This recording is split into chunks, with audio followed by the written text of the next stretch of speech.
नमस्कार, मेरा नाम आदित्य है और स्वागत करता हूँ मैं आप सभी का हिंदी हरियाणा के इस पॉडकास्ट पर, इस एपिसोड में जिसका नाम है किताब पर चर्चा। काफी वक्त से एक इच्छा थी मेरी कि मैं एक सीरीज शुरू करूं जिसमें कि मैं एक पूरी किताब आपको पढ़कर सुनाऊं। मतलब पूरी किताब पेज वाइज नहीं, एक एक शब्द शब्द से नहीं, उसका जो क्रक्स है, उसकी जो समरी है, उस किताब में क्या बातें लिखी हैं, तो चैप्टर वाइज मैं कुछ छोटे छोटे एपिसोड्स बनाऊं और आपको बताऊं कि क्या लिखा है उस चैप्टर में। तो ये किताब मैंने आज से 1 महीने पहले पढ़नी शुरू की थी।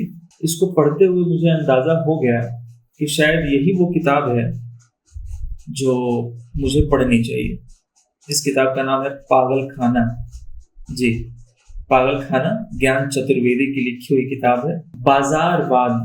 बाजार के कॉन्सेप्ट के ऊपर ये किताब है। कवर पेज पे ही लिखा है कि उन पागलों की कथा जो जीवन को बाजार से बड़ा मानते रहे। तो मैं शुरू करता हूँ बिना समय गंवाए और बहुत बातचीत किए। शुरुआत के 2 पन्ने पढ़ूंगा आज पहले एपिसोड में इस किताब के। श्रीलाल शुक्ल ने उपन्यास रचने के दौरान लेखक जिन कठिन समय से गुजरता है उसकी चर्चा कहीं अपने एक लेख में की है। मैं उसी बात को अपनी तरह से यहाँ बढ़ा रहा हूँ। यहाँ इस बात का उत्तर तलाशने की कोशिश भी होगी कि यदि एक किताब को रचना इतना तनावपूर्ण, कठिन, लेखक को कुछ लंबे समय के लिए अकेला कर देने वाला अनुभव ही होता है, तो फिर आदमी इस चक्कर में पड़ता ही क्यों? और उपन्यास लिखने की गलती एक बार कर ही बैठा तो वह बार बार ऐसा ही क्यों करने बैठ जाता है?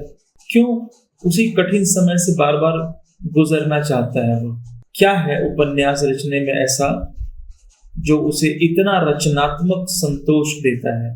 क्यों एक उपन्यास रचने के नरक से गुजरने के बाद भी लेखक बार बार उसी से गुजरना चाहता है? कहीं ऐसा तो नहीं कि एक लंबे कठिन समय के नरक से गुजरने के अंत में जब वह उपन्यास पूरा होता है तो लेखक को कदाचित ऐसा स्वर्ग मिल जाता है जो फिर उसे लंबे समय तक के लिए अनोखे संतोष से भर देता है।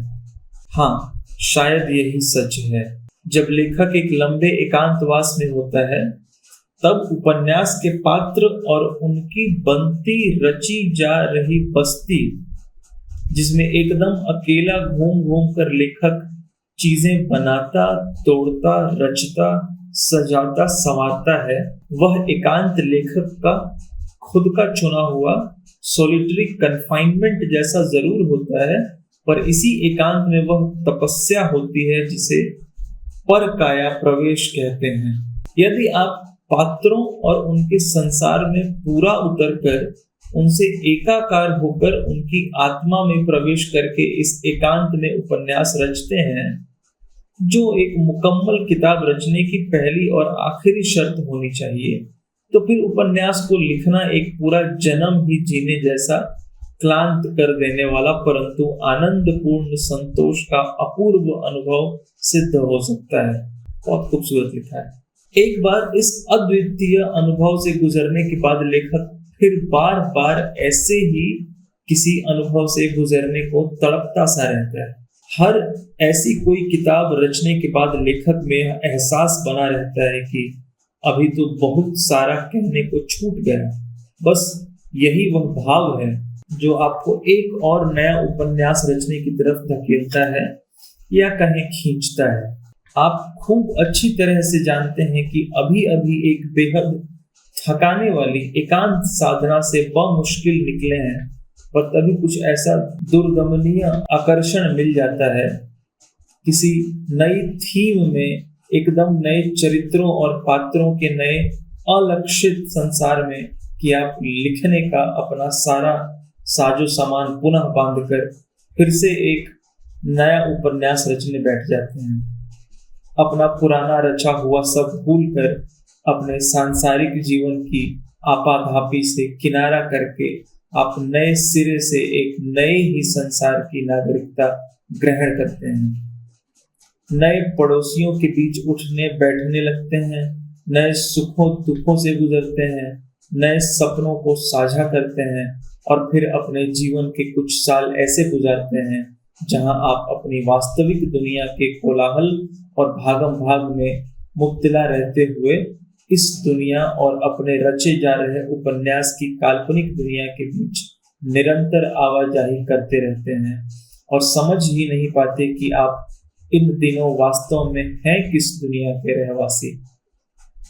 दोस्तियां रह जाती हैं, आप ठीक से दुनियादारी रिश्तेदारियां नहीं निभा पाते, खोए खोए से रहते हैं और इस दुनिया में विचरते हुए भी उपन्यास की वही दुनिया आपका पीछा सा करती रहती है।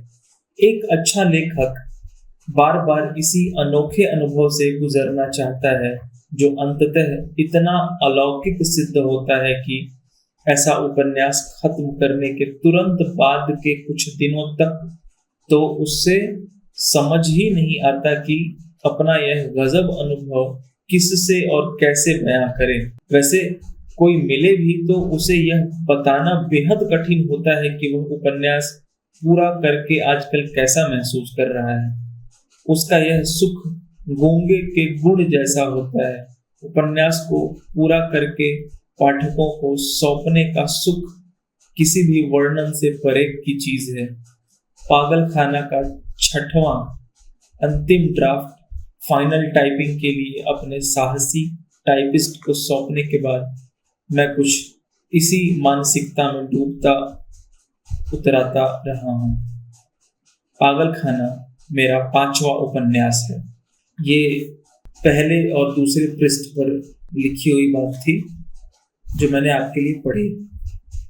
बहुत मजेदार राइटिंग है ना, बहुत अच्छी हिंदी का प्रयोग करा है लेखक ने और काफी ऐसे पढ़ने में भी मजा आ रहा है कि कुछ कुछ बहुत रिच सा लिखा है, कुछ समृद्ध सा लिखा है बिल्कुल।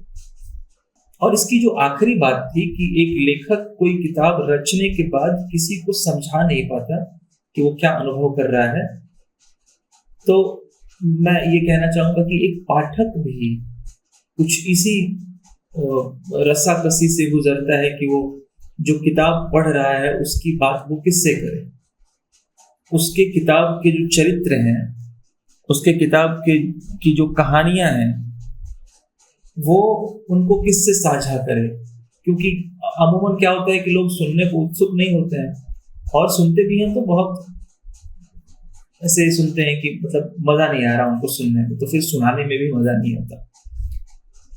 तो पाठक और लेखक दोनों की लगभग एक ही दुविधा है। पाठक पढ़ने के बाद बेचैन रहता है कि वो उस दुनिया को जो वो पढ़ कर आ रहा है वो कहाँ देखे, वो किससे साझा करे उस दुनिया को, और लेखक रचने के बाद उसी दुविधा में होता है।